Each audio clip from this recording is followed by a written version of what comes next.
বারসিসা এর ঘটনা। এটি জুরাইজের ঘটনার বিপরীত। জুরায়জ ছিলেন পূতপবিত্র আর বারসিসা ছিল পথভ্রষ্ট। আল্লাহ তাআলার বাণী। অর্থ: এরা শয়তানের মতো, সে মানুষকে বলে কুফরি করো, তারপরও যখন সে কুফরি করে তখন সে বলে, তোমার সাথে আমার কোনো সম্পর্ক নেই, আমি তো জগৎসমূহের প্রতিপালক আল্লাহকে ভয় করি। ফলে উভয়ের পরিণাম হবে জাহান্নাম, সেটাই তারা স্থায়ী হবে, আর এটাই জালিমদের কর্মফল। এর ব্যাখ্যা সম্পর্কে ইবনে জারির আবদুল্লাহ ইবনে মাসুদ রাদিয়াল্লাহু আনহু সূত্রে বলেন, একজন মহিলা বকরি চড়াত। তার ছিল 4 ভাই। রাতের বেলা সে ধর্মযাজকের উপাসনালয়ে এসে আশ্রয় নিত। একদিন যাজক এসে তার সাথে কুকর্ম করে, তাতে সে অন্তঃসত্ত্বা হয়ে পড়ে। শয়তান এসে প্ররোচনা দিয়ে বলে, মহিলাকে খুন করে মাটি চাপা দিয়ে দাও, লোকে তো তোমাকে বিশ্বাস করে, তারা তোমার কথা শুনবে। শয়তানের প্ররোচনায় সে মহিলাটিকে খুন করে এবং মাটি চাপা দিয়ে দেয়। এবার শয়তান স্বপ্নে মহিলার ভাইদের নিকট উপস্থিত হয়, তাদেরকে বলে যে উপাসনালয়ে যাজক তোমাদের বোনের সাথে কুকর্ম করেছে এবং সে অন্তঃসত্ত্বা হয়ে পড়ায় তাকে খুন করে অমুক স্থানে মাটি চাপা দিয়ে দিয়েছে। সকাল হলে ভাইদের একজন বলল, আল্লাহর কসম, গতরাতে আমি এক আশ্চর্যজনক স্বপ্ন দেখি, সেটি তোমাদেরকে বলবো কি না তা স্থির করতে পারছি না। অন্যরা বলল, তুমি বরং ওই স্বপ্নের কথা আমাদেরকে বলো। সে তা বর্ণনা করল। অন্যজন বলল, আল্লাহর কসম, আমিও স্বপ্নে তাই দেখেছি। তৃতীয়জন বলল, আমিও তাই দেখেছি। তখন তারা বলাবলি করে যে নিশ্চয় এর মধ্যে কোনো রহস্য আছে। তারা সবাই তাদের শাসনকর্তাকে যাজকের বিরুদ্ধে প্রতিশোধ নিতে উদ্বুদ্ধ হয়। তারপর সবাই যাজকের নিকট যায় এবং তাকে উপাসনালয় থেকে নামিয়ে আনে। এই সময়ে শয়তান যাজকের নিকট উপস্থিত হয়ে বলে, আমি তোমাকে এই বিপদে ফেলেছি, আমি ছাড়া কেউ তোমাকে এখান থেকে উদ্ধার করতে পারবে না। সুতরাং তুমি আমাকে একটি সেজদা করো, আমি তোমাকে যে বিপদে ফেলেছি তা থেকে উদ্ধার করব। সে মতে সে তাকে সেজদা করল। তারপর শাস্তি বিধানের জন্য যখন শাসনকর্তার নিকট তাকে নিয়ে গেল, তখন শয়তান সেখান থেকে কেটে পড়ে, তখন তাকে নিয়ে হত্যা করা হয়। ইবনে আব্বাস রাদিয়াল্লাহু আনহু সূত্রেও অনুরূপ বর্ণিত হয়েছে। আমিরুল মুমিনিন আলী ইবনে আবি তালিব রাদিয়াল্লাহু আনহু থেকে অন্য এক সনদে এই ঘটনাটি বর্ণিত হয়েছে। ইবনে জারির আবদুল্লাহ ইবনে নাহিদকে উদ্ধৃতি করে বলেন, আমি আলী রাদিয়াল্লাহু আনহুকে বলতে শুনেছি, তিনি বলেছিলেন, এক ধর্মযাজক দীর্ঘ 60 বছর ধরে ইবাদত করেছিল। শয়তান তাকে জব্দ করতে ফন্দি আঁটে। অতপর সে এক মহিলার উপর আশ্রয় করে। সেই মহিলার কয়েকটি ভাই ছিল। তাদেরকে সে বলল, ওকে চিকিৎসার উদ্দেশ্যে যাজকের কাছে নিয়ে যাও। ভাইয়েরা মহিলাটিকে যাজকের নিকট নিয়ে যায়, তার চিকিৎসা করল। মহিলাটি কয়েকদিন তার সেখানে ছিল। একদিনের কথা, মহিলার প্রতি আসক্ত হয়ে সে তার সাথে কুকর্মে লিপ্ত হয়। সে তাকে গর্ভবতী হয়ে পড়ে। অবশেষে যাজকটি তাকে হত্যা করে। তার ভাইয়েরা বোনের খোঁজে যাজকের নিকট আসে। এইদিকে শয়তানও তার কাছে উপস্থিত হয়ে বললেন, এক সময় তুমি আমাকে ব্যর্থ করে দিয়েছিলে, এখন আমি তোমাকে দিয়ে এইসব কাণ্ড ঘটিয়েছি, অতএব এখন তুমি আমার আনুগত্য করো, আমি তোমাকে উদ্ধার করব। তুমি আমাকে একটি সিজদা করো। যাজকটি তাকে সিজদা করল। তখন শয়তান বলল, এখন তোমার সাথে আমার কোনো সম্পর্ক নেই, আমি বিশ্ব প্রতিপালক আল্লাহকে ভয় করি। এই প্রসঙ্গে মহান আল্লাহ তাআলা ইরশাদ করেন, এরা শয়তানের মতো, সে মানুষকে বলে কুফরি করো, অতএব যখন সে কুফরি করে তখন সে বলে, তোমার সাথে আমার কোনো সম্পর্ক নেই, আমি জগৎসমূহের প্রতিপালক আল্লাহকে ভয় করি। গুহায় আশ্রয় গ্রহণকারী 3 ব্যক্তির ঘটনা। পূর্বেকার জামানায় 3 ব্যক্তি একদা একটি গুহায় আশ্রয় গ্রহণ করে। গুহার মুখটি আকস্মাৎ বন্ধ হয়ে যায়। তখন তারা নিজেদের সৎকর্মের ওসিলা দিয়ে আল্লাহর নিকট দোয়া করেন। আল্লাহ তাদেরকে বিপদ উন্মুক্ত করেন। ইমাম বুখারী রহিমাহুল্লাহ ইবনে ওমর রাদিয়াল্লাহু আনহু সূত্রে বর্ণনা করেন, রাসূলুল্লাহ সাল্লাল্লাহু আলাইহি ওয়াসাল্লাম ইরশাদ করেছেন, তোমাদের পূর্বাকার যুগের ৩ জন লোক পথ চলছিল। হঠাৎ তারা ঝড়ে পতিত হয়। তারা একটি গুহায় আশ্রয় নেয়। তখন আকস্মাৎ গুহার মুখ বন্ধ হয়ে যায়। তারা পরস্পর বলাবলি করতে থাকে, আল্লাহর কসম, এই বিপদটি থেকে যে কোনো পুণ্যকর্মের ওসিলা ব্যতীত তোমরা মুক্তি পাবে না। এখন প্রত্যেকেই নিজ নিজ উত্তম কর্মের ওসিলা দিয়ে আল্লাহর দরবারে দোয়া করো। তাদের একজন বললেন, দোয়া শুরু করল, হে আল্লাহ, আপনি তো জানেন আমার এক শ্রমিক ছিল। এক ফুরক ধান পরিশ্রমিক ধার্য করে সে আমার কাছে নিয়োজিত হয়েছিল। কাজ শেষে পারিশ্রমিক না নিয়েই সে চলে যায়। অতঃপর তার সেই ধান আমি জমিতে বপন করে ফসল উৎপন্ন করি। ক্রমান্বয়ে তা বৃদ্ধি পেতে থাকে। অবশেষে তা দিয়ে আমি একটি গাভী ক্রয় করি। একদিন সে আমার নিকট তার পারিশ্রমিক নেওয়ার জন্যে আসে। আমি বলি, ওই যে গাভী, তা তুমি নিয়ে যাও। সে আমাকে বলে, আমার তো আপনার নিকট শুধু এক ফুরক ধানই পাও না। আমি বলি, তোমার সেই ধান থেকেই এই গাভী, তুমি তা নিয়ে যাও। সে তখন ওই গাভীটি নিয়ে চলে যায়। হে আল্লাহ, আপনি যদি মনে করেন যে আপনার ভয়েই আমি এইরূপ করেছি, তবে আমাদেরকে এই বিপদ থেকে উদ্ধার করুন। এতে পাথর একটুখানি ফাঁক হয়ে যায়। অপর একজন বলল, হে আল্লাহ, আপনি তো জানেন আমার ঘরে বৃদ্ধ মাতা পিতা ছিলেন। প্রতি রাতে আমি তাদেরকে বকরির দুধ পান করাতাম। এক রাতে আমার আসতে বিলম্ব হয়ে যায়। আমি যখন আসি তখন আমার পিতামাতা ঘুমিয়ে পড়েছিলেন। আমার পরিবার পরিজন ও ছেলেমেয়েরা তখনও ক্ষুধায় ছটফট করছিল, কান্নাকাটি করছিল। আমার পিতামাতা দুধ পান না করা পর্যন্ত আমি পরিবারের কাউকেই দুধ পান করতে দিতাম না। এই সময়ে আমি পিতামাতাকে ঘুম থেকে জাগ্রত করা সমীচীন মনে করিনি। আবার তাদেরকে রেখে পরিবারের অন্যান্যদের দুধ খেতে দেওয়াও পছন্দ করিনি। আমি তাদের জাগ্রত হওয়ার অপেক্ষায় থাকি। এইভাবে ভোর হয়ে যায়। হে আল্লাহ, আপনি যদি মনে করেন যে আপনার ভয়ে আমি এইরূপ করেছি, তাহলে আমাদের বিপদ দূর করে দিন। অতঃপর গুহার মুখের পাথর আরেকটু ফাঁক হয়ে যায়, যাতে আকাশ দেখতে পাওয়া যায়। তাদের অপরজন বলেন, হে আল্লাহ, আপনি তো জানেন আমার এক চাচাতো বোন ছিল। সে ছিল আমার সর্বাধিক প্রিয়। আমি তাকে কুকর্মের জন্য প্ররোচিত করি। 100টি স্বর্ণ মুদ্রা না দেওয়া পর্যন্ত সে তাতে অস্বীকৃতি জানায়। আমি সেই পরিমাণ স্বর্ণ মুদ্রা অর্জনের চেষ্টা চালাই। আমি তা সংগ্রহ করে তার হাতে তা অর্পণ করি। তখন সে আমাকে সুযোগ দেয়। আমি যখন চূড়ান্ত মুহূর্তে উপনীত হই, তখন সে বলে ওঠে, আল্লাহকে ভয় করুন, বৈধ পন্থা ব্যতীত আমার শ্লীলতাহানি করবেন না। তখনই আমি উঠে আসি এবং আমার 100 স্বর্ণমুদ্রাও রেখে আসি। হে আল্লাহ, আপনি যদি মনে করেন আপনার ভয়েই আমি তা করেছি, তবে আমাদের বিপদ দূর করে দিন। অতঃপর আল্লাহ তাআলা তাদের বিপদ দূর করে দিলেন। তারা গুহা থেকে বেরিয়ে আসে। ইমাম মুসলিম রহিমাহুল্লাহ, ইমাম আহমদ রাহিমাহুল্লাহ নিজ নিজ সনদে অনুরূপ বর্ণনা উদ্ধৃত করেছেন। ইমাম আহমদের একটি বর্ণনায় কিছু অতিরিক্ত কথাও রয়েছে। বাজ্জারও অনুরূপ বর্ণনা উদ্ধৃত করেছেন। অন্ধ, কুষ্ঠ ও টাক মাথাওয়ালা 3 ব্যক্তির ঘটনা। ইমাম বুখারী রহিমাহুল্লাহ ও মুসলিম রহিমাহুল্লাহ একাধিক সূত্রে বর্ণনা করেন যে, আবু হুরাইরা রাদিয়াল্লাহু আনহু রাসূলুল্লাহ সাল্লাল্লাহু আলাইহি ওয়াসাল্লামকে বলতে শুনেছেন যে, বনী ইসরাইলে 3 ব্যক্তি, একজন কুষ্ঠরোগী, একজন অন্ধ, একজন টাক মাথা বিশিষ্ট ছিল। আল্লাহ তাআলা তাদেরকে পরীক্ষা করতে চাইলেন। তাদের নিকট আল্লাহ তাআলা একজন ফেরেশতা পাঠালেন। তিনি প্রথম কুষ্ঠরোগীর নিকট উপস্থিত হন। ফেরেশতা তাকে জিজ্ঞাসা করেন, তোমার প্রিয় বস্তু কি? সে বলল, সুন্দর রং ও সুন্দর ত্বক। লোকজন এখন আমাকে ঘৃণা করে। ফেরেশতা তার গায়ে হাত বুলিয়ে দেন, ফলে তার রোগ বিদূরিত হয়। তাকে সুন্দর রং ও সুন্দর ত্বক দান করা হয়। ফেরেশতা আবার বললেন, তোমার কোন সম্পদ তোমার নিকট প্রিয়? সে বলল, উট।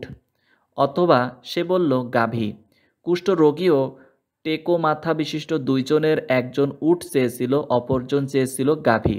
তাদেরকে উট চেয়েছিল আর কে গাভী চেয়েছিল তা নিয়ে রাবির সন্দেহ রয়েছে। ফেরেশতা একটি 10 মাসের গর্ভবতী উটনী তাকে প্রদান করেন এবং বলেন, এতে আল্লাহ তোমাকে বরকত দিন। রাসূলুল্লাহ সাল্লাল্লাহু আলাইহি সাল্লাম বললেন, অতঃপর ফেরেশতা আসেন টেকো মাথা বিশিষ্ট ব্যক্তির নিকট। তিনি তাকে জিজ্ঞাসা করেন, কোন বস্তু তোমার প্রিয়? জবাবে সে বলে, আমার প্রিয় হলো সুন্দর চুল আর এই টাক যেন দুর্বিভূত হয়। লোকজন তো আমাকে ঘৃণা করে। ফেরেশতা তার মাথায় হাত বুলিয়ে দিলেন, টাক দূরীভূত হয় এবং তার মাথায় সুন্দর চুল গজায়। আবার ফেরেশতা বললেন, তোমার কোন সম্পদ প্রিয়? সে বলল, গরু। ফেরেশতা তাকে একটা গর্ভবতী গাভী দান করেন এবং বলেন, আল্লাহ এতে তোমাকে বরকত দিন। এবার ফেরেশতা আসেন অন্ধ ব্যক্তির নিকট। তিনি জিজ্ঞাসা করলেন, তোমার প্রিয় বস্তু কি? সে বলল, আল্লাহ যেন আমার দৃষ্টিশক্তি ফিরিয়ে দেন, আমি যেন লোকজনকে দেখতে পাই। ফেরেশতা তার চোখে হাত বুলিয়ে দিলেন। আল্লাহ তাআলা তার দৃষ্টিশক্তি ফিরিয়ে দিলেন। ফেরেশতা বললেন, কোন সম্পদ তোমার প্রিয়? সে বলে, ছাগল। তিনি তাকে একটি গর্ভবতী বকরি দান করেন। ইতিমধ্যে উটনী বা গাভী ও বকরি বাচ্চা দিয়ে থাকে। ক্রমে ক্রমে উটওয়ালার মাঠ উটে ভর্তি হয়ে যায়, গাভীওয়ালার মাঠ পূর্ণ হয়ে যায় গরুতে, আর বকরিওয়ালার মাঠ পরিপূর্ণ হয়ে যায় বকরিতে। এরপর একদিন ফেরেশতা কুষ্ঠরোগীর নিকট তার পূর্বের আকৃতি নিয়ে উপস্থিত হন।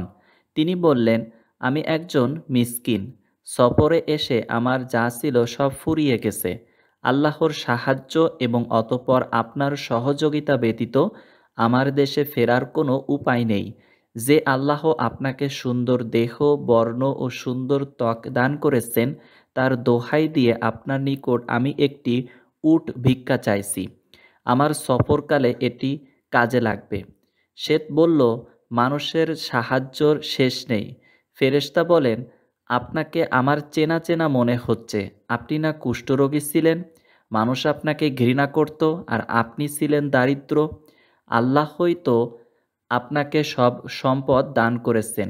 সে বলল, আমি তো বংশানুক্রমে উত্তরাধিকার সূত্রে এই সম্পদের মালিক হয়েছি। ফেরেশতা বললেন, তুমি যদি মিথ্যাবাদী হয়ে থাকো তাহলে আল্লাহ যেন তোমাকে পূর্ব অবস্থায় ফিরিয়ে দেন। এরপর ফেরেশতা টেকো মাথা লোকের নিকট তার আকৃতি নিয়ে আসলেন। কুষ্ঠরোগীকে যেরূপ বলেছিলেন তাকেও সেই রূপ বললেন। সেও ওই কুষ্ঠরোগীর মতো উত্তর দিল। ফেরেশতা বললেন, তুমি মিথ্যাবাদী হলে আল্লাহ যেন তোমাকে পূর্ব অবস্থায় ফিরিয়ে দেন। এরপর ফেরেশতা অন্ধ ব্যক্তির নিকট তার আকৃতিতে আসলেন। তিনি বললেন, আমি মিসকিন ও মুসাফির ব্যক্তি, সফরে এসে আমার সহায় সম্বল ফুরিয়ে গিয়েছে।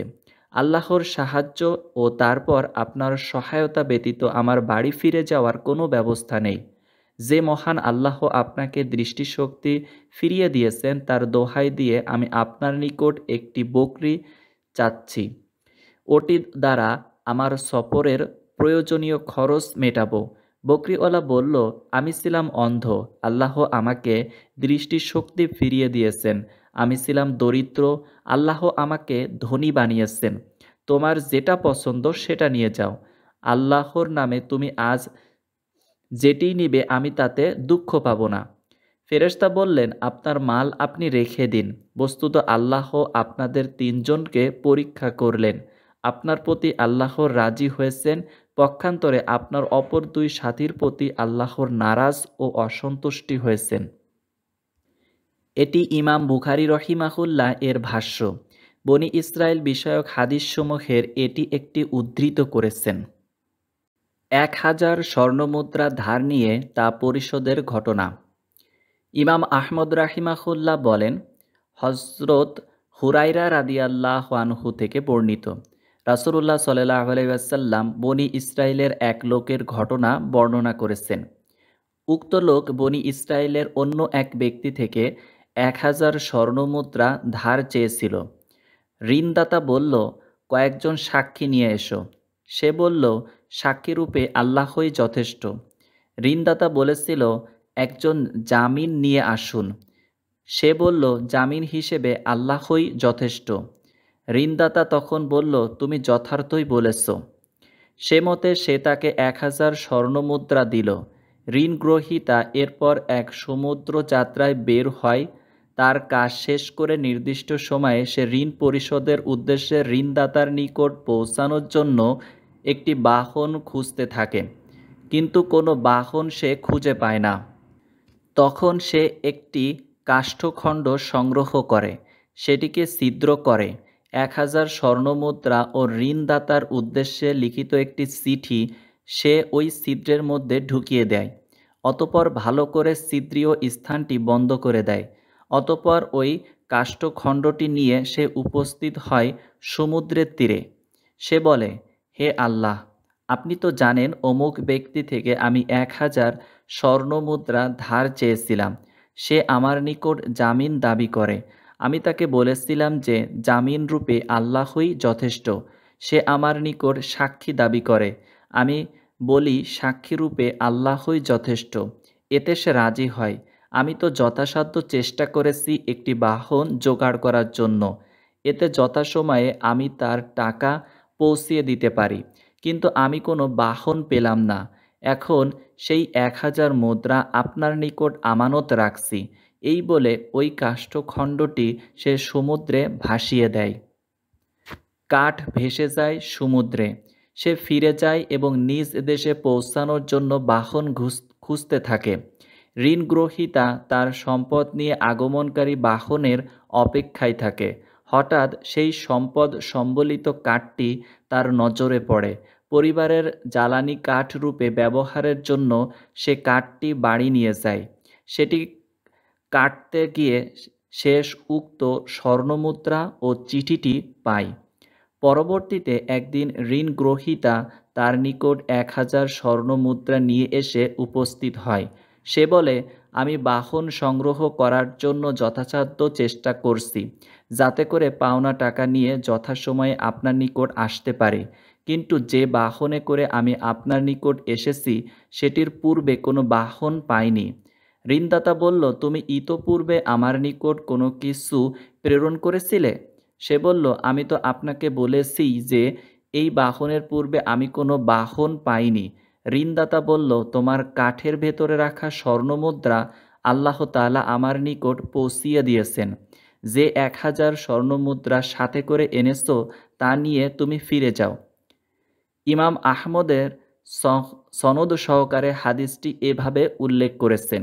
ইমাম বুখারী রহিমাহুল্লাহ তার সহিহ গ্রন্থের একাধিক সনদ ছাড়াই নিশ্চয়তা প্রকাশক শব্দ দ্বারা লাইস ইবনে সাদ সূত্রে এবং কোনো কোনো ক্ষেত্রে তার কাতিব আবদুল্লাহ ইবনে সালিহ সূত্রে সনদ সহকারে উল্লেখ করেছেন।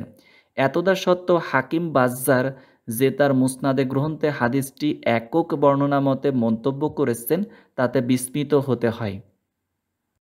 সততা ও আমানতের আরও দৃষ্টান্ত ঘটনা। ইমাম বুখারী রহিমাহুল্লাহ আবু হুরাইরা রাদিয়াল্লাহু আনহু সূত্রে বর্ণনা করেন যে তিনি বলেছেন, রাসূলুল্লাহ সাল্লাল্লাহু আলাইহি ওয়াসাল্লাম বলেছেন, এক ব্যক্তি অপর এক ব্যক্তির নিকট থেকে এক খণ্ড জমি ক্রয় করেছিল। যে ব্যক্তি জমি ক্রয় করে সে ওই জমিতে একটি স্বর্ণ ভর্তি কলসি পায়। সে বিক্রেতাকে বলে যে, আপনার স্বর্ণ আপনি নিয়ে নিন। আমি তো আপনার নিকট থেকে শুধু জমিই ক্রয় করেছি, স্বর্ণ ক্রয় করিনি। জমির মালিক বলে, আমি জমি ও জমির অভ্যন্তরস্থ সব কিছু আপনার নিকট বিক্রয় করেছি। তারা দুইজনে মীমাংসার জন্য তৃতীয় এক ব্যক্তিকে সালিস নির্ধারণ করে। সেই ব্যক্তি বলে, আপনাদের কোনো ছেলেমেয়ে আছে কি? একজন বলল, আমার একটি পুত্র সন্তান আছে। অন্যজন বলল, আমার একটি কন্যা সন্তান। মীমাংসাকারী ব্যক্তি বললেন, ওই মেয়ের ওই ছেলের নিকট বিয়ে দিয়ে দিন। ওই স্বর্ণ দুজনের জন্যে ব্যয় করুন এবং ওই দুইজনকে দান করে দিন। বনি ইসরাইলের বর্ণনায় ইমাম বুখারী রহিমাহুল্লাহ এই হাদিসটি উল্লেখ করেছেন। ইমাম মুসলিম রহিমাহুল্লাহ এই হাদিসটি উদ্ধৃত করেছেন। তিনি এও উল্লেখ করেছেন যে বাদশাহ জুলকারনাইন এর যুগে এই ঘটনাটি ঘটেছিল। জুলকারনাইনের যুগ তো বনি ইসরাইলের যুগের বহু পূর্বে ছিল। আল্লাহই ভালো জানেন। ইসহাক ইবনে বিশহর তার আল মুরতাদা গ্রন্থে সাইদ ইবনে আবি আবুর আরুবাহ হাসান রাহিমাহুল্লাহ থেকে বর্ণনা করেছেন যে জুলকারনাইন নিজে তার অধীনস্থ রাজা বাদশাহ এবং কর্মচারীদের অবস্থা পর্যবেক্ষণ করতেন। কারোর সম্পর্কে কোনো বিশ্বাসভঙ্গের ঘটনা তার গোচরে এলে তিনি সেই ব্যাপারে ব্যবস্থা গ্রহণ করতেন। নিজে সরাসরি অবগত না হয়ে কোনো অভিযোগের প্রেক্ষিতে কোনো ব্যবস্থা গ্রহণ করতেন না। একদিন তিনি ছদ্মবেশে এক শহরে ঘুরছিলেন। একদা ক্রমে কয়েকদিন তিনি এক বিচারকের আদালতে বসেন। তিনি দেখলেন কেউই বিচার প্রার্থী হয়ে ওই বিচারকের আদালতে আসে না। বেশ কয়েকদিন পর্যন্ত এই অবস্থা লক্ষ্য করার পর জুলকারনাইন যখন এই বিচারক সম্বন্ধে কিছুই জানতে পারলেন না, তখন তিনি ওখান থেকে ফিরে যেতে মনস্থ করেন। সেই দিনই তিনি লক্ষ্য করলেন দুজন লোক বিচার প্রার্থী হয়ে উক্ত বিচারকের নিকট এসেছে।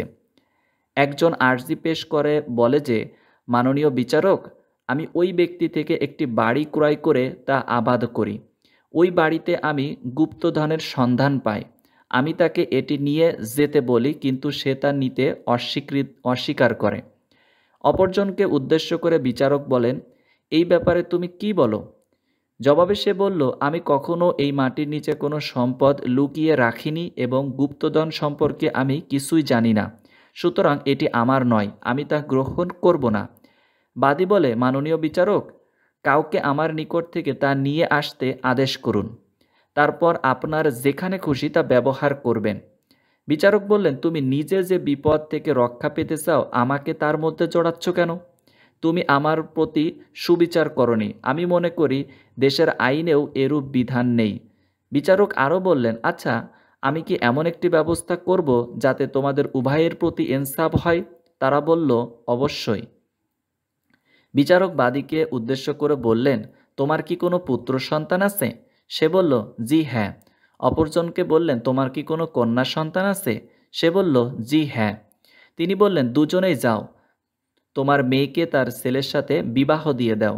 এই সম্পদ তাদের বিবাহের ব্যয় নির্বাহ করবে, আর যা অবশিষ্ট থাকবে তা তাদেরকে দিয়ে দেবে। সেটি দ্বারা তাদের সংসার চালাবে। তাহলে দুইজনই এই ধনের লাভ ক্ষতির সমান অংশীদার হবে। বিচারকের রায় শুনে বাদশাহ জুলকারনাইন মুগ্ধ হলেন। তারপর বিচারককে ডেকে বললেন, আপনার মতন এমন চমৎকার করে বিচার অন্য কেউ করতে পারে বলে আমার মনে হয় না। অন্য কোনো বিচারক এমন ফয়সালা দিতে পারে বলে আমি বিশ্বাস করি না। বিচারক বাদশাকে চেনেননি। তিনি বলেন, কেউ কি এছাড়া অন্য কোনো রায় দিতে পারে? জুলকারনাইন বললেন, হ্যাঁ, দেই তো। বিচারক বললেন, তারপরও ওদের দেশে কি বৃষ্টি বর্ষিত হয়? একথা শুনে বিস্মিত হলেন জুলকারনাইন। তিনি মন্তব্য করলেন, এরূপ লোকের বদৌলতে আসমান জমিন এখনও টিকে রয়েছে। আরেকটি শিক্ষণীয় ঘটনা। ইমাম বুখারী রহিমাহুল্লাহ বলেন, আবু সাঈদ খুদরি রাদিয়াল্লাহু আনহু থেকে বর্ণিত, রাসূলুল্লাহ সাল্লাল্লাহু আলাইহি ওয়াসাল্লাম বলেছেন, বনী ইসরাইলের এক লোকের ঘটনা। সে ৯৯ জন মানুষ খুন করেছিল। তারপর কোনো বুজুর্গ ব্যক্তির খোঁজে বের হয়। সে একজন ইহুদি ধর্মযাজকের নিকট এসে পৌঁছে বলে, আমার তওবা কবুল হবে কি? ধর্মযাজক বলেন, না, তোমার কোনো তওবা কবুল হবে না। তখন সে ওই ধর্মযাজককেও হত্যা করে। এরপর সে অন্য বুজুর্গ লোকের সন্ধান করছিল। একজন বলল, অমুক জনপদে যাও। পথে তার মৃত্যুর সময় হয়।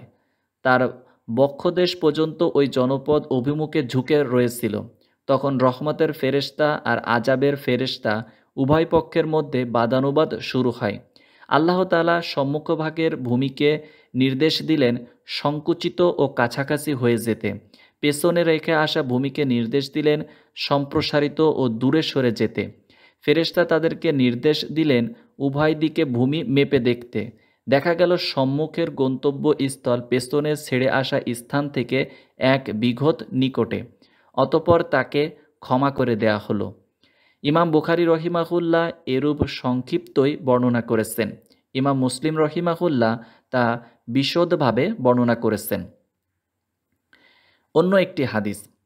ইমাম বুখারী রহিমাহুল্লাহ বলেন, আবু হুরায়রা রাদিয়াল্লাহু আনহু সূত্রে একাধিক সনদে বর্ণনা করেন, একদিনের ঘটনা। রাসূলুল্লাহ সাল্লাল্লাহু আলাইহি সাল্লাম ফজরের নামাজ শেষে মুসল্লিদের দিকে মুখ ফিরে বসলেন। তিনি বললেন, একজন লোক একটি গরু নিয়ে যাচ্ছিল। একসময় সে গরুটির পিঠে চড়ে বসে এবং সেটিকে প্রহার করে। গরুটি বলে ওঠে, আমাকে তো এ কাজের জন্য সৃষ্টি করা হয়নি, আমাকে সৃষ্টি করা হয়েছে জমি চাষ করার জন্যে। তখন লোকজন অবাক হয়ে বলে, সুবহান আল্লাহ, গরু আবার কথা বলে। রাসূলুল্লাহ সাল্লাল্লাহু আলাইহি সাল্লাম বললেন, আমি নিজে এই ঘটনাটি বিশ্বাস করি। আবু বকর রাদিয়াল্লাহু আনহু এবং ওমর রাদিয়াল্লাহু আনহু এই ঘটনা বিশ্বাস করেন। এই আলোচনার সময় আবু বকর ও ওমর রাদিয়াল্লাহু আনহু কিন্তু সেখানে ছিলেন না। অতঃপর রাসূলুল্লাহ সাল্লাল্লাহু আলাইহি সাল্লাম বললেন, এক ব্যক্তি বকরি চড়াচ্ছিল। এমন সময় একটি নেকড়ে বাঘ হামলা চালিয়ে একটি বকরি নিয়ে যায়। বকরিওয়ালা তার পিছু পিছু ছুটতে থাকে। শেষ পর্যন্ত সে বকরি নেকড়ের হাত থেকে উদ্ধার করতে সমর্থ হয়। নেকড়েটি বলল, আজ তুমি এটিকে আমার থেকে উদ্ধার করে নিলে, তবে হিংস্র জীবদের রাজত্বের দিনে কে তাকে রক্ষা করবে? সেদিন তো আমি ব্যতীত কোনো রাখাল থাকবে না। এটি শুনে লোকজন বলে ওঠে, সুবহান আল্লাহ, নেকড়েও আবার কথা বলে? রাসূলুল্লাহ সাল্লাল্লাহু আলাইহি সাল্লাম বলেন, আমি আবু বকর রাদিয়াল্লাহু আনহু ও ওমর রাদিয়াল্লাহু আনহু আমরা সবাই এটি বিশ্বাস করি। সেখানে আবু বকর রাদিয়াল্লাহু আনহু ও ওমর রাদিয়াল্লাহু আনহু উপস্থিত ছিলেন না। ইমাম তিরমিজি রাহিমাহুল্লাহ হাদিসটি হাসান সহি বলে অভিহিত করেছেন। ইমাম মুসলিম রাহিমাহুল্লাহ সহি সনদে হাদিসটি বর্ণনা করেছেন। অন্য একটি হাদিস, ইমাম বুখারী রাহিমাহুল্লাহ বলেন, আবু হুরাইরা রাদিয়াল্লাহু আনহু থেকে বর্ণিত, রাসূলুল্লাহ সাল্লাল্লাহু আলাইহি ওয়াসাল্লাম বলেছেন, তোমাদের পূর্ববর্তী উম্মতের মধ্যে অনেক ইলহামপ্রাপ্ত লোকও ছিলেন। এই উম্মতের মধ্যে যদি এরূপ কেউ থাকেন তবে তিনি হলেন ওমর ইবনুল খাত্তাব রাদিয়াল্লাহু আনহু। ইমাম মুসলিম রাহিমাহুল্লাহ ভিন্ন সূত্রে হাদিসটি উল্লেখ করেছেন। অন্য একটি হাদিস, ইমাম বুখারী রাহিমাহুল্লাহ মুয়াবিয়া রাদিয়াল্লাহু আনহু সূত্রে বর্ণনা করেন, যে বছর তিনি হজ করেন সেই বছর জনৈক পাহারাদারের হাত থেকে একগোছা পরচুলা নিয়ে বললেন, হে মদিনাবাসীগণ, তোমাদের আলিমগণ কোথায়? আমি রাসূলুল্লাহ সাল্লাল্লাহু আলাইহি সাল্লামকে বলতে শুনেছি, তিনি এই ধরনের চুল ব্যবহার করতে বারণ করে দিয়েছেন। বনি ইসরায়েলদের মহিলাগণ তখন এরূপ কৃত্রিম চুলের ব্যবহার করতে শুরু করে, তখন তারা ধ্বংস হয়। ইমাম মুসলিম রাহিমাহুল্লাহ এবং আবু দাউদ রাহিমাহুল্লাহ এই হাদিসটি উদ্ধৃত করেছেন। ইমাম তিরমিজি রাহিমাহুল্লাহ হাদিসটিকে সহি বলে আখ্যায়িত করেছেন। ইমাম বুখারী রাহিমাহুল্লাহ বর্ণনা করেন, মুয়াবিয়া ইবনে আবু সুফিয়ান শেষবার যখন মদিনা শরীফ এলেন তখন তিনি খুতবা দানকালে তার অস্তিন থেকে একগোছা পরচুলা বের করেন এবং বলেন, ইহুদিরা ব্যতীত অন্য কেউ এই কাজ করে বলে আমি মনে করতাম না। রাসূলুল্লাহ সাল্লাল্লাহু আলাইহি সাল্লাম এই কর্মকে মিথ্যাচার রূপে আখ্যায়িত করেছেন, অর্থাৎ কৃত্রিম চুল লাগানো। অন্য একটি হাদিস, ইমাম বুখারী রাহিমাহুল্লাহ আবু হুরায়রা রাদিয়াল্লাহু আনহু থেকে বর্ণনা করেন, তিনি বলেন, রাসূলুল্লাহ সাল্লাল্লাহু আলাইহি ওয়াসাল্লাম ইরশাদ করেছেন, একটি কুকুর একটি কুয়ার পাড়ে হাঁপাচ্ছিল, তৃষ্ণায় তার প্রাণ যায় যায়। বনী ইসরাইলের একজন ব্যভিচারিণী মহিলা ওই বিষয়টি লক্ষ্য করে। অতঃপর সে তার মোজা খুলে নেয় এবং তার সাহায্যে কুকুরটিকে পানি পান করায়। এর ওসিলায় আল্লাহ তাআলা উক্ত ব্যভিচারিণীকে ক্ষমা করে দেন। ইমাম মুসলিম রাহিমাহুল্লাহ এই হাদিসটি বর্ণনা করেছেন। অন্য একটি হাদিস, ইমাম বুখারী রাহিমাহুল্লাহ আবদুল্লাহ ইবনে ওমর রাদিয়াল্লাহু আনহু সূত্রে বর্ণনা করেন, তিনি বলেন, রাসূলুল্লাহ সাল্লাল্লাহু আলাইহি ওয়াসাল্লাম ইরশাদ করেছেন, একজন মহিলাকে একটি বিড়ালের ব্যাপারে আযাব দেওয়া হয়েছে। সে বিড়ালটি বেঁধে রেখেছিল, শেষ পর্যন্ত বিড়ালটি মারা যায়। এই কারণেই তাকে শাস্তি দেওয়া হয়। বেঁধে রাখা অবস্থায় সে ওটিকে কিছু খেতে দেয়নি এবং সেটিকে ছেড়েও দেয়নি যে সে পোকামাকড় ধরে খাবে। ইমাম মুসলিম রাহিমাহুল্লাহ এই হাদিসটি বর্ণনা করেছেন। অন্য একটি হাদিস, ইমাম আহমদ রাহিমাহুল্লাহ বলেন, আবু সাঈদ রাদিয়াল্লাহু আনহু থেকে বর্ণিত, রাসূলুল্লাহ সাল্লাল্লাহু আলাইহি ওয়াসাল্লাম বলেছেন, বনী ইসরায়েলের একজন বেটে মহিলা ছিল।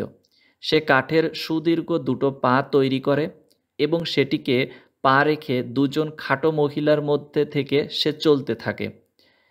একদিন সে একটি সোনার আংটি প্রস্তুত করে রাখে। তার আংটির নগিনার নিচে সে তীব্র সুগন্ধি ও মিশক লুকিয়ে রেখেছিল। অতঃপর কোনো মজলিসে গেলে সে আংটিটি একটু নড়াচড়া করে দিত আর তার হাত থেকে খুশবু ছড়িয়ে পড়ত। ইমাম মুসলিম রাহিমাহুল্লাহ মুস্তামির খালিদ ইবনে জাফর থেকে মারফু সূত্রে এটি বর্ণনা করেছেন। ইমাম তিরমিজি রাহিমাহুল্লাহ এটি সহি হাদিস বলেছেন। অন্য একটি হাদিস ইমাম বুখারী রাহিমাহুল্লাহ বলেন, ইবনে মাসউদ রাদিয়াল্লাহু আনহু থেকে বর্ণিত, রাসূলুল্লাহ সাল্লাল্লাহু আলাইহি ওয়াসাল্লাম বলেছেন, অতীত যুগের যেসব নবুয়াতি বাণী লোকজনের কাছে পৌঁছেছে তার একটি এই যে, লজ্জা না থাকলে তুমি যা ইচ্ছা করতে পারো। ইমাম বুখারী রাহিমাহুল্লাহ এককভাবে এটি উল্লেখ করেছেন।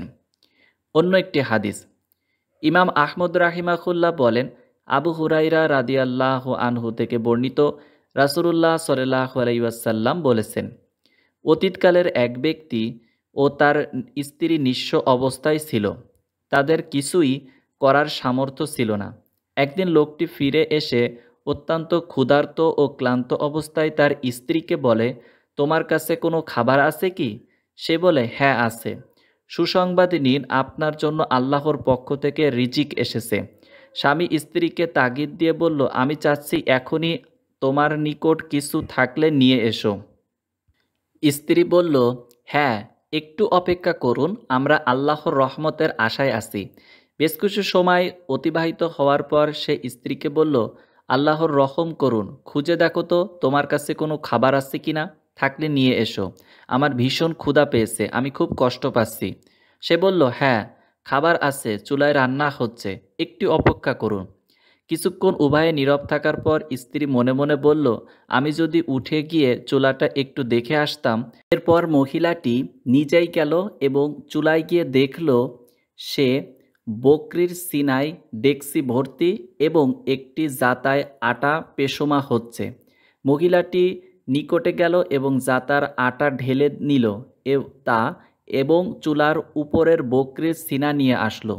রাসূলুল্লাহ সাল্লাল্লাহু আলাইহি ওয়াসাল্লাম এর বক্তব্য উদ্ধৃতি করে আবু হুরাইরা রাদিয়াল্লাহু আনহু বলেন, আবুল কাসিম সাল্লাল্লাহু আলাইহি ওয়াসাল্লাম এর প্রাণ যার হাতে, সেই পবিত্র সত্তার শপথ করে বলছি, মহিলাটি যদি জাতা থেকে আটাগুলো নিয়ে চাক্কি উপর না করত, তবে ওই চাক্কিতে আটা পেশা কিয়ামত পর্যন্ত চলতে থাকত। ইমাম আহমদ রাহিমাহুল্লাহ বলেন, আবু হুরাইরা রাদিয়াল্লাহু আনহু থেকে বর্ণিত, তিনি বলেন, এক লোকের ঘটনা, সে তার পরিবারের নিকট উপস্থিত হয়। তার অভাব অনটন দেখে সে মাঠের দিকে রওনা হয়। এই অবস্থা দেখে তার স্ত্রী আটা পেশার চাক্কির নিকট যায় এবং তা চালু করে দেয়। তারপর চুলার নিকট গিয়ে চুলা জ্বালিয়ে দেয়। তারপর আল্লাহর নিকট দোয়া করে বলে, হে আল্লাহ, আমাদের খাদ্যের ব্যবস্থা করে দিন। হঠাৎ সে দেখে আবার তাদের গামলা ভর্তি হয়ে গিয়েছে। চুলার নিকট গিয়ে দেখে চুলা ভর্তি হয়ে রয়েছে। বর্ণনাকারী বলেন, এরপর স্বামী ফিরে আসে এবং বলে, তোমরা কি কিছু পেয়েছো কি? তার স্ত্রী বলে, হ্যাঁ, আমাদের প্রতিপালকের নিকট থেকে পেয়েছি। অতঃপর তারা চাক্কির নিকট যায়। এই ঘটনা রাসূলুল্লাহ সাল্লাল্লাহু আলাইহি সাল্লামের নিকট বর্ণনা করা হয়। তিনি বলেন, যদি ওই চাক্কি উঠানো না হতো তাহলে কিয়ামত পর্যন্ত তা ঘুরতে থাকত। বর্ণনাকারী বলেন, রাসূলুল্লাহ সাল্লাল্লাহু আলাইহি ওয়াসাল্লামের নিকট এই সময় তিনি বলছিলেন, আল্লাহর কসম, কারোর কাছে এসে ভিক্ষে চাওয়া অপেক্ষা কাঠের বোঝা বহন করে এনে তা বিক্রি করে নিজের মর্যাদা রক্ষা করা তোমাদের জন্য অধিকতর কল্যাণকর। তওবাকারী দুই রাজার ঘটনা। ইমাম আহমদ রাহিমাহুল্লাহ আবদুল্লাহ ইবনে মাসউদ রাদিয়াল্লাহু আনহু সূত্রে বর্ণনা করেন, তিনি বলেন, তোমাদের পূর্ববর্তী জনৈক রাজার কথা। একদা তিনি তার রাজত্ব নিয়ে গভীরভাবে চিন্তামগ্ন হলেন। তাতে তিনি উপলব্ধি করলেন যে একদিন না একদিন তাকে এই রাজত্বের মায়া ছাড়তে হবে। অথচ তখন এটাই তাকে আপন প্রতিপালকের ইবাদত থেকে গাফিল করে রেখেছে। এক রাতে তিনি চুপিসারে নিজের প্রাসাদ থেকে বেরিয়ে পড়েন। তিনি অন্য এক রাজ্যে এসে পৌঁছেন এবং সাগর তীরে আস্তানা স্থাপন করেন। সেখানে তিনি ইট তৈরির কাজ শুরু করেন।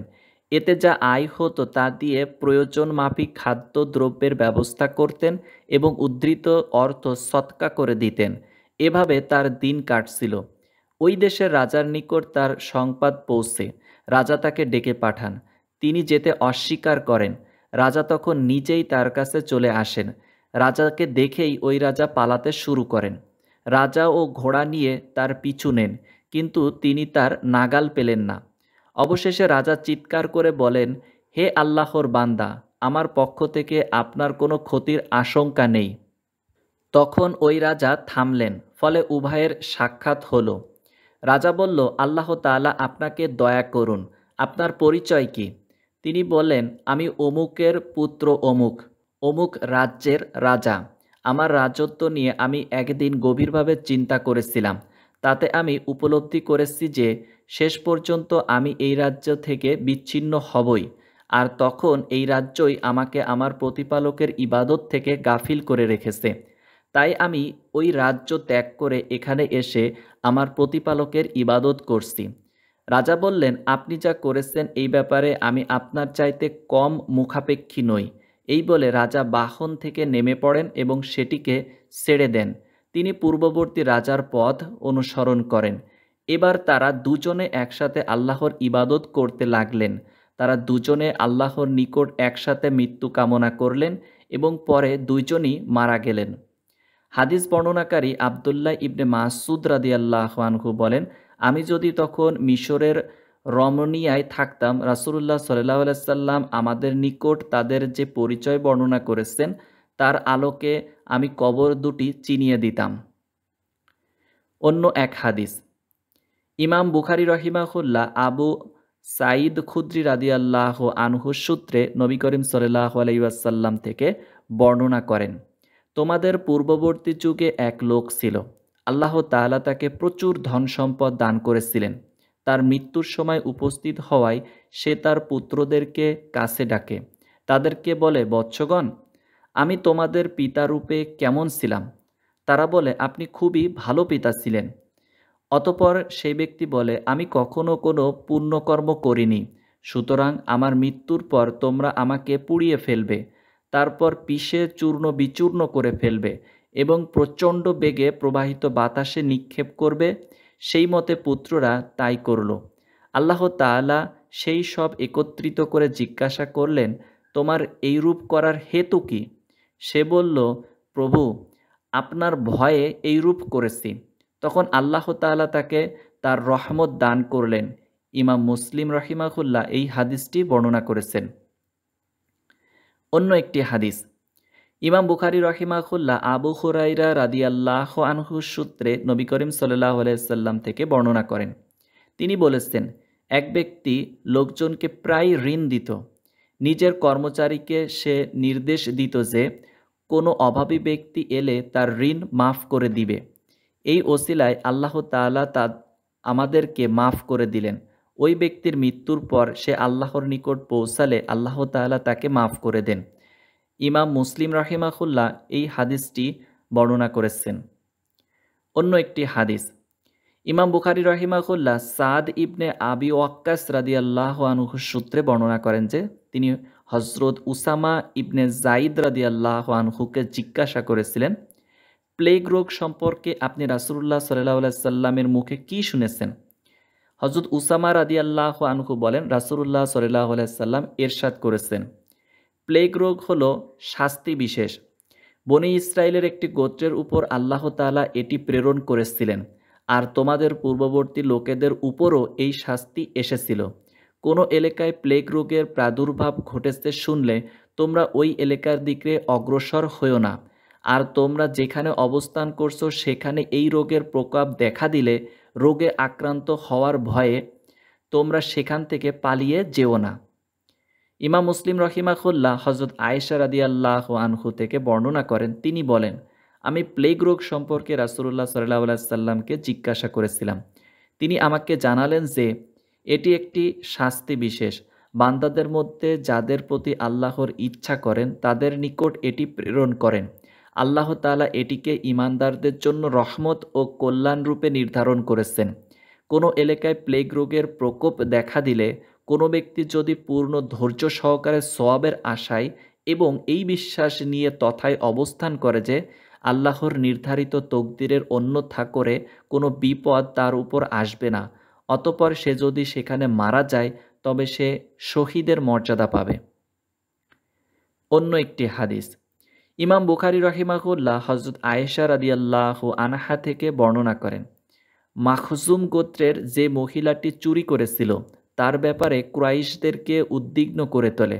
তারা বলাবলি করছিল যে তার বিষয়ে কে রাসূলুল্লাহ সাল্লাল্লাহু আলাইহি সাল্লামের নিকট সুপারিশ করবে।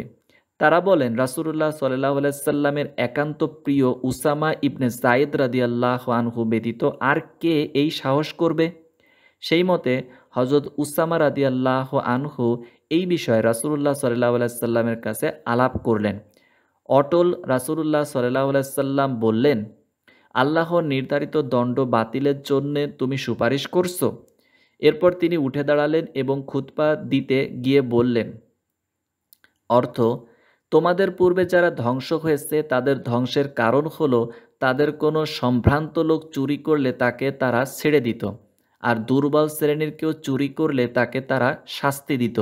আল্লাহর কসম, মুহাম্মদ সাল্লাল্লাহু আলাইহি সাল্লাম কন্যা ফাতেমা যদি চুরি করত তবে অবশ্যই আমি তার হাত কেটে দিতাম। অন্যান্য সহিহ হাদিস গ্রন্থেও হাদিসটি বর্ণিত হয়েছে। অন্য একটি হাদিস, ইমাম বুখারী রাহিমাহুল্লাহ ইবনে মাসউদ রাদিয়াল্লাহু আনহু থেকে বর্ণনা করেন। তিনি বলেন, একদা আমি এক লোককে কুরআন তেলাওয়াত করতে শুনলাম, কিন্তু আমি রাসূলুল্লাহ সাল্লাল্লাহু আলাইহি সাল্লামকে তা অন্যভাবে পাঠ করতে শুনেছি। তাকে ধরে এনে আমি রাসূলুল্লাহ সাল্লাল্লাহু আলাইহি সাল্লামের দরবারে উপস্থিত করি এবং তার ভিন্ন রকম কুরআন পাঠ সম্পর্কে অভিযোগ পেশ করি। এতে আমি রাসূলুল্লাহ সাল্লাল্লাহু আলাইহি সাল্লামের চেহারা কিছুটা অসন্তুষ্টির চিহ্ন লক্ষ্য করি। তিনি বললেন, তোমাদের দুজনই তো যথার্থ ও শুদ্ধ পাঠকারী, তোমরা মতভেদ করো না, কারণ তোমাদের পূর্বে যারা ছিল তারা পরস্পর বাদানুবাদে লিপ্ত হয়েছিল, ফলে তারা ধ্বংস হয়েছে। ইমাম বুখারী রাহিমাহুল্লাহ হাদিসটি এককভাবে বর্ণনা করেন। অন্য একটি হাদিস, ইমাম বুখারী রাহিমাহুল্লাহ হযরত আবু হুরায়রা রাদিয়াল্লাহু আনহু সূত্রে বলেন, রাসূলুল্লাহ সাল্লাল্লাহু আলাইহি ওয়াসাল্লাম বলেছেন, ইহুদি ও খ্রিস্টানগণ চুল দাড়িতে রং ব্যবহার করে না, তোমরা তাদের বিপরীত করবে।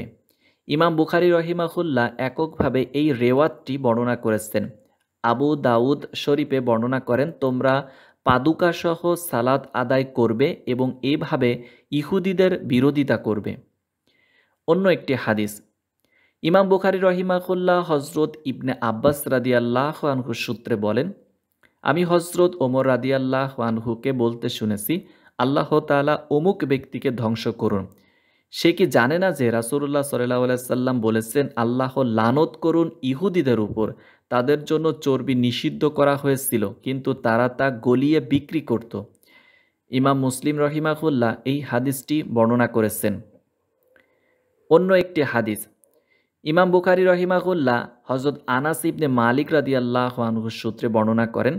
তিনি বলেন, নামাজের সময়ের ঘোষণা রূপে লোকজন আগুন জ্বালানো এবং সিংগায় ফুৎকার দেওয়ার প্রস্তাব করেছিল। তখন এও আলোচনা হয়েছিল যে এগুলো তো ইহুদি ও নাসারাদের প্রতীক। অতঃপর হযরত বেলাল রাদিয়াল্লাহু আনহুকে জোড় শব্দে আজান এবং বেজোড় শব্দে একামত দিতে নির্দেশ দেওয়া হলো। এর উদ্দেশ্য হলো সকল কর্মে ইহুদি নাসারাদের বিপরীত কাজ করা। কারণ রাসূলুল্লাহ সাল্লাল্লাহু আলাইহি সাল্লাম যখন মদিনায় পদার্পণ করেন তখন নামাজের প্রতি আহ্বানকারী কোনো আহ্বান ব্যতি রেখেই মুসলমানগণ নামাজের সময় উপস্থিত হতো। এরপর তাদের মধ্যে জনৈক ঘোষককে নামাজের সময় হলে নামাজের জামাত আসন্ন বলে ঘোষণা দেওয়ার নির্দেশ দেওয়া হলো। অতঃপর জামাতের সময়ের প্রতীকরূপে তারা এমন কোনো বিষয় নির্ধারণের ইচ্ছা করলেন যা দেখে মানুষ বুঝবে যে জামাতের সময় আসন্ন। তখন কেউ কেউ প্রস্তাব দিলেন যে আমরা তখন সিংগায় ফুৎকার দিব। অপর কেউ প্রস্তাব করলেন যে আমরা বরং যথাসময়ে আগুন প্রজ্বলিত করব। কিন্তু এগুলো তো ইহুদি নাসারাদের সাথে সামঞ্জস্য হয়ে যায়। বিধায় দুটি প্রস্তাবই অগ্রাহ্য হয়। অতঃপর আবদুল্লাহ ইবনে জাইদ ইবনে আবদ রাব্বিহ রাদিয়াল্লাহু আনহুকে তার ঘুমের মধ্যে আজান দেখানো হলো। তিনি এসে বিষয়টি রাসূলুল্লাহ সাল্লাল্লাহু আলাইহি ওয়াসাল্লামকে জানালেন। রাসূলুল্লাহ সাল্লাল্লাহু আলাইহি ওয়াসাল্লাম উক্ত নিয়মে আজান দেওয়ার জন্য হযরত বিলাল রাদিয়াল্লাহু আনহুকে নির্দেশ দিলেন। হযরত বিলাল আজান দিলেন।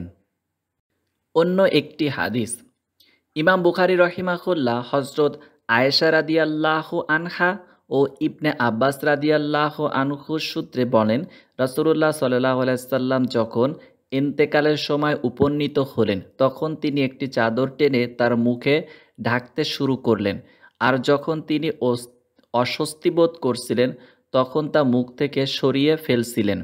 এমতো অবস্থায় তিনি বলে উঠলেন, ইহুদি ও নাসারাদের উপর আল্লাহর লানত বর্ষিত হোক, কারণ তারা তাদের নবীদের কবরগুলোকে সেজদার স্থানে পরিণত করেছে। তিনি তাদের কার্যকলাপ থেকে সতর্ক করেছিলেন। অন্য একটি হাদিস, ইমাম বুখারী রহিমাহুল্লাহ আবু সাঈদ রাদিয়াল্লাহু আনহু থেকে বর্ণনা করেন, নবী করিম সাল্লাল্লাহু আলাইহি ওয়াসাল্লাম বলেছেন, তোমরা একসময় তোমাদের পূর্ববর্তীদের রীতিনীতির অনুসরণ করবে, একেবারে বিঘতে হাতে হাতে, অর্থাৎ সমানে সমান, এমনকি তারা যদি কোনো গুইসাপের গর্তে ঢুকে থাকে তোমরাও তাতে ঢুকবে। আমরা বললাম, ইয়া রাসূলাল্লাহ, পূর্ববর্তীগণ বলে কি আপনি ইহুদি নাসারাদের বুঝিয়েছেন? তিনি বললেন, তা না হলে আর কারা? হাদিসটি ইমাম মুসলিম রাহিমাহুল্লাহ বর্ণনা করেছেন। ইহুদি খ্রিস্টানদের আচার আচরণের সাথে সামঞ্জস্যশীল ইসলামী শরিয়াতে নিষিদ্ধ। পরবর্তী যুগে অনুষ্ঠিতব্য এসব কথা ও কর্ম সম্পর্কে অবগত করানোর পেছনে উদ্দেশ্য এই যে, মহান আল্লাহ ও তার রাসূল ঈমানদারদেরকে ইহুদি খ্রিস্টানদের সাথে সামঞ্জস্যশীল কথা ও কর্ম থেকে বারণ করেছেন। এই প্রকার কথা ও কাজের পেছনে কোনো মুমিনের উদ্দেশ্য সৎ থাকলেও এটি মূলত ওদেরই অনুকরণ। সুতরাং এরূপ কর্ম স্পষ্টতই তাদের কর্ম। এভাবে ঈমানদারদেরকে সূর্যোদয় ও সূর্য অস্তের সময় নামাজ পড়তে নিষেধ করা হয়েছে, যাতে করে মুশরিকদের সাথে সামঞ্জস্য না হয়, কেননা তারা এই সময়ে সূর্যের উপাসনা করত, যদিও ঈমানদারদের মনে সূর্যের উপাসনার কোনো কল্পনা না থাকে। অনুরূপ আল্লাহ তাআলা ইরশাদ করেন, তোমরা রাসূলকে সম্বোধন করে বলো না, বরং তা আমাদের প্রতি তাকান বলবে।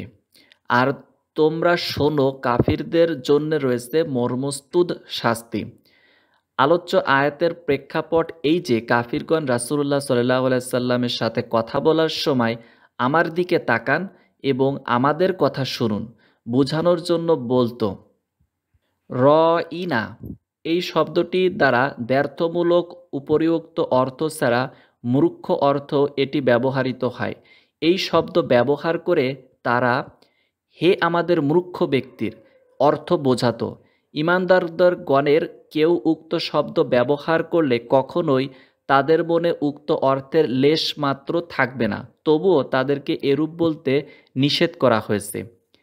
ইমাম আহমদ ও তিরমিজি রহিমাহুল্লাহ আবদুল্লাহ ইবনে ওমর রাদিয়াল্লাহু আনহু সূত্রে নবী করিম সাল্লাল্লাহু আলাইহি সাল্লাম বর্ণনা করেন, তিনি বলেন, কিয়ামতের নিকটবর্তীকালে আমি প্রেরিত হয়েছি তরবারির সহকারে, যতক্ষণ না সামগ্রিকভাবে একক লা শারিক আল্লাহর ইবাদত করা হবে। আমার বর্ষার ছায়ায় আমার রিজিক নিহিত। লাঞ্ছনা ও নিহিতা সেই ব্যক্তির জন্য যে আমার নির্দেশের বিরোধিতা করবে। যে ব্যক্তি যে সম্প্রদায়ের সাথে সামঞ্জস্য রাখে সে তাদেরই অন্তর্ভুক্ত। সুতরাং ইহুদি খ্রিস্টানদের সাথে সামঞ্জস্য রাখা কোনো মুসলমানদের জন্য মোটেও সমীচীন নয়। তাদের আনন্দ উৎসব, মেলা, পার্বণ কিংবা পূজা অর্চনা কোনো ক্ষেত্রেই তাদের সাথে সামঞ্জস্য রাখা উচিত নয়, কারণ আল্লাহ তাআলা এই উম্মতকে সর্বশেষ নবী দ্বারা মহিমান্বিত করেছেন। তিনি তার জন্য পরিপূর্ণ, সামগ্রিক, সুদৃঢ় ও মহান দ্বীন ও শরিয়ত দান করেছেন। এমন যে তাওরাতপ্রাপ্ত হযরত মূসা ইবনে ইমরান ও ইনজিলপ্রাপ্ত হযরত ঈসা ইবনে মারিয়াম আলাইহিস সালাম যদি জীবিত থাকতেন, তবে এই পবিত্র শরিয়তের বর্তমানে তাদের কোনো শরিয়াত থাকতো না। শুধু তারা কেন, অন্য সকল নবী রাসূল আলাইহিসসালাম যদি বর্তমানে থাকতেন, তাহলে এই মহান সম্মানিত ও পবিত্র শরিয়াতের অনুসরণ ছাড়া তাদের গতান্তর থাকতো না। আল্লাহ তাআলা যখন আমাদেরকে হজরত মুহাম্মদ সাল্লাল্লাহু আলাইহি ওয়াসাল্লামের অনুসারী বানিয়ে অনুগৃহীত করেছেন, তাই যে সম্প্রদায় ইতিপূর্বে পথভ্রষ্ট হয়েছে এবং গোমরাহ ও পথভ্রষ্ট হয়েছে এবং নিজেরা সৎ পথ থেকে বিচ্যুত হয়েছে, সেই সম্প্রদায়ের অনুসরণ করা কি আমাদের জন্য সমীচীন হবে? ওই সম্প্রদায় তো তাদের দিনকে পরিবর্তন করেছে, বিকৃত করেছে এবং তার ভুল ব্যাখ্যা দিয়েছে। শেষে তারা এমন এক পর্যায়ে নেমে এসেছে যেন কখনো তাদের প্রতি কোনো শরিয়ত নাজিলই হয়নি। পরবর্তীতে ওই শরিয়ত তো রহিতই হয়ে গিয়েছে। রহিত এবং বাতিলকৃত দ্বীনের অনুসরণ করা হারাম। কেউ তা অনুসরণ করলে তার ছোট বড় কোনো আমল আল্লাহ তাআলা কবুল করবেন না, যা আদৌ শরিয়ত রূপে নির্ধারিত হয়নি। তার মধ্যে আর এই বাতিলকৃত শরিয়তের কোনো পার্থক্য নেই। আল্লাহ যাকে ইচ্ছা সরল পথ প্রদর্শন করেন। অন্য একটি হাদিস ইমাম বুখারী ইবনে ওমর রাদিয়াল্লাহু আনহু থেকে বর্ণনা করেন, রাসূলুল্লাহ সাল্লাল্লাহু আলাইহি ওয়াসাল্লাম বলেছেন, তোমাদের পূর্ববর্তী উম্মতদের মেয়াদের তুলনায় তোমাদের মেয়াদ হলো আসরের নামাজ থেকে সূর্যাস্ত পর্যন্ত সময়ের ন্যায়। তোমাদের এবং ইহুদি নাসারাদের উদাহরণ হলো এমন এক ব্যক্তির ন্যায় যে কতক কর্মচারী নিয়োগের ইচ্ছা করল। সে বলল, সকাল থেকে দুপুর পর্যন্ত তোমাকে এক কিরাত করে পাবে। পারিশ্রমিকের বিনিময়ে আমার কাজ করার কেউ আছে কি? এই প্রেক্ষিতে এক কিরাতের বিনিময়ে ইহুদিগণ সকাল থেকে দুপুর পর্যন্ত কাজ করল। তারপর ওই লোক বলল, দুপুর থেকে আসর নামাজের সময় পর্যন্ত এক কিরাত। এক কিরাত পারিশ্রমিকের বিনিময়ে আমার কাজ করার কেউ আছে কি? এই প্রেক্ষিতে নাসারাগণ এক কিরাতের বিনিময়ে দুপুর থেকে আসর পর্যন্ত কাজ করল। তারপর ওই ব্যক্তি আসরের নামাজের সময় থেকে সূর্যাস্ত পর্যন্ত প্রত্যেককে 2 কিরাত পারিশ্রমিকের বিনিময়ে আমার কাজ করার কেউ আছে কি? জেনে রেখো, সে আমার উম্মত। তোমরা এখন আসর থেকে মাগরিব পর্যন্ত 2 কিরাতের বিনিময়ে কাজ করে যাচ্ছ। জেনে রেখো, তোমাদের পারিশ্রমিক হলো ওদের দ্বিগুণ। তাতে ইহুদি ও নাসারাগণ ক্ষুব্ধ হলো এবং বলল, আমরা কাজ করলাম বেশি আর পারিশ্রমিক পেলাম কম। আল্লাহ তাআলা বললেন, আমি কি তোমাদের পাওনা পরিশোধের ব্যাপারে জুলুম করেছি? তারা বলল, না। আল্লাহ তাআলা বললেন, তোমাদের যে দ্বিগুণ দিচ্ছি তা আমার অনুগ্রহ, আমি যাকে চাই আমার অনুগ্রহ দান করি। আলোচ্য হাদিসখানা প্রমাণ করে যে অতীত উম্মাতের মেয়াদের তুলনায় এই উম্মাতের মেয়াদ কম হবে, কারণ রাসূলুল্লাহ সাল্লাল্লাহু আলাইহি ওয়াসাল্লাম বলেছেন, তোমাদের পূর্ববর্তী উম্মাতের মেয়াদের অনুপাতে তোমাদের মেয়াদ হলো আসর থেকে মাগরিব পর্যন্ত সময়ের ন্যায়। অবশ্য পূর্ববর্তী উম্মাতের সাকুল্য মেয়াদ কতটুকু ছিল তা আল্লাহ ব্যতীত অন্য কারোর জানা নেই। তদ্রূপ এই উম্মাতের সাকুল্য মেয়াদ কতটুকু হবে তাও আল্লাহ তাআলা ব্যতীত অন্য কেউ জানেন না। তবে এটা ঠিক যে পূর্ববর্তী উম্মতের মেয়াদের তুলনায় এই উম্মতের মেয়াদ কম, কিন্তু ওই মেয়াদের কতটুকু এখনও অবশিষ্ট আছে তা একমাত্র আল্লাহ তাআলাই জানেন। এই বিষয়ে আল্লাহ তাআলা বলেন, শুধু তিনিই যথাসময়ে তা প্রকাশ করবেন। আল্লাহ তাআলা আরও বলেন, ওরা আপনাকে জিজ্ঞাসা করে কিয়ামত সম্পর্কে, সেটি কখন হবে?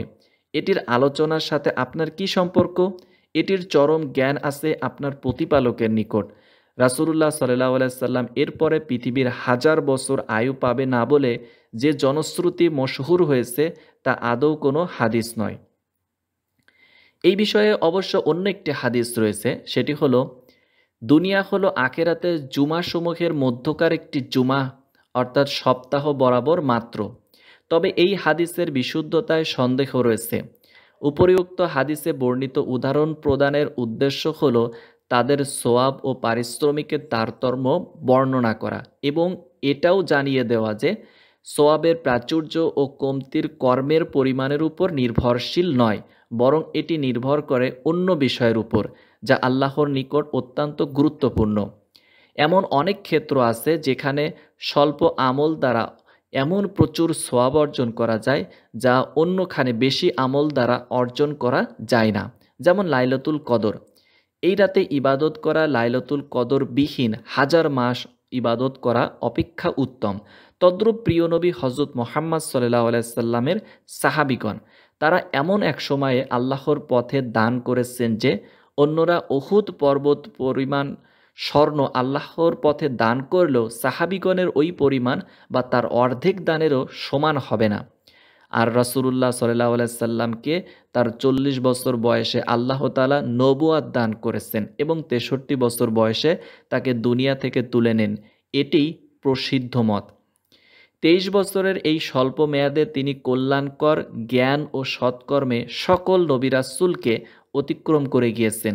এমনকি নূহ আলাইহিস সালাম, যিনি দীর্ঘ 950 বছর তার সম্প্রদায়কে লা শারিক আল্লাহর ইবাদতের প্রতি দাওয়াত দিয়েছিলেন এবং দিনে রাতে সকাল সন্ধ্যায় আল্লাহর ইবাদতে নিয়োজিত ছিলেন, তারপরেও রাসূলুল্লাহ সাল্লাল্লাহু আলাইহি সাল্লাম শ্রেষ্ঠত্ব অর্জন করেছেন।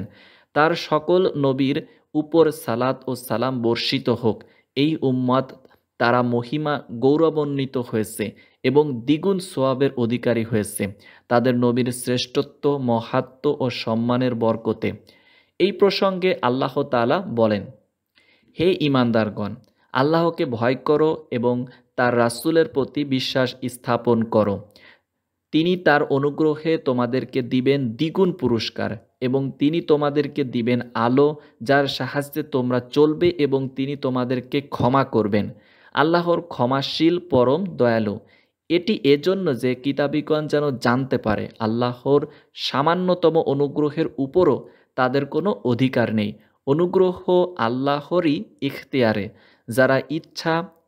যাকে ইচ্ছা তাকে তিনি দান করেন। আল্লাহ মহা অনুগ্রহশালী। কোরআন কারিমে এবং রাসূলুল্লাহ সাল্লাল্লাহু আলাইহি সাল্লামের হাদিসে বনি ইসরাইল সম্পর্কে বহু বিবরণ এসেছে। তার সবগুলো যদি আমরা উল্লেখ করতে যাই তবে গ্রন্থটির কলেবর বেড়ে যাবে। ইমাম বুখারী রাহিমাহুল্লাহ যা উল্লেখ করেছেন আমরা সেগুলোই এই কিতাবে উল্লেখ করলাম। এতটুকুই যথেষ্ট। এই অধ্যায়ের জন্য এগুলো স্মারক ও নমুনা। আল্লাহই সম্যক অবগত। ইসরায়েলি থেকে বর্ণিত তাদের বর্ণনা যেগুলি আমরা তাফসীরকার ও ঐতিহাসিকগণ উল্লেখ করেছেন তার সংখ্যা তো বহু।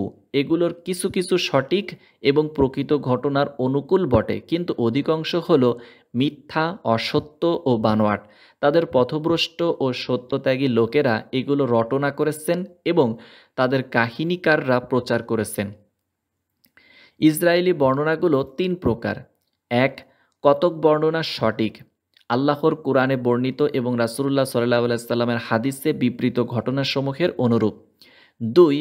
কতক বর্ণনা এরূপ যে কুরআন ও হাদিসের সরাসরি বিপরীত হওয়ার কারণে এগুলোর অসত্য ও বানোয়াট হওয়া সুস্পষ্ট। 3. কতক এমন যে এগুলো সত্য হতেও পারে আবার মিথ্যাও হতে পারে। এই জাতীয় বর্ণনাগুলো সম্পর্কে আমাদেরকে নীরব থাকতে বলা হয়েছে এবং আমরা এগুলোকে সত্যও বলবো না, মিথ্যাও বলবো না। বিশুদ্ধ হাদিসে এসেছে যে রাসূলুল্লাহ সাল্লাল্লাহু আলাইহি ওয়াসাল্লাম বলেছেন, ইহুদি নাসারাগণ যখন তোমাদের নিকট কোনো কথা পেশ করে তখন তোমরা তাদেরকে সত্যবাদীও সাব্যস্ত করো না, মিথ্যাবাদীও সাব্যস্ত করো না, বরং তোমরা বলো আমরা সেই সবের প্রতি ঈমান এনেছি যেগুলো আমাদের প্রতি নাজিল করা হয়েছে এবং তোমাদের প্রতিও নাজিল করা হয়েছে। ইতিপূর্বে উল্লেখিত হাদিস তোমরা ইসরায়েলীদের থেকে হাদিস বর্ণনা করো, তাতে দোষ নেই। এই প্রেক্ষিতে এই প্রকারের উদ্ধৃতিগুলো বর্ণনা করা বৈধ।